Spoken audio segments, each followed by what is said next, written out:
Hello, I'm Sonia and today we are looking at stablecoins.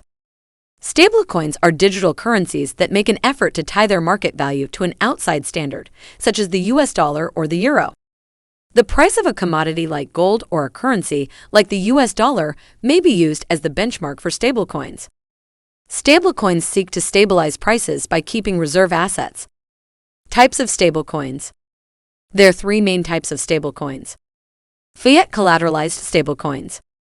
Stablecoins that are fiat collateralized keep a reserve of a fiat currency or currencies, such as the dollar, as security for the stablecoin's value. Precious metals like gold or silver can be used as collateral in addition to other kinds. Crypto collateralized stablecoins. Crypto collateralized stablecoins are backed by other cryptocurrencies.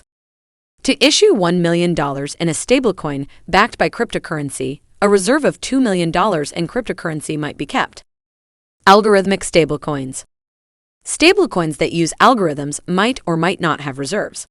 Their main difference is how a stablecoin maintains its value by using an algorithm to restrict its supply, which is effectively a computer program that follows a predetermined formula. That's all you have to know about stablecoins.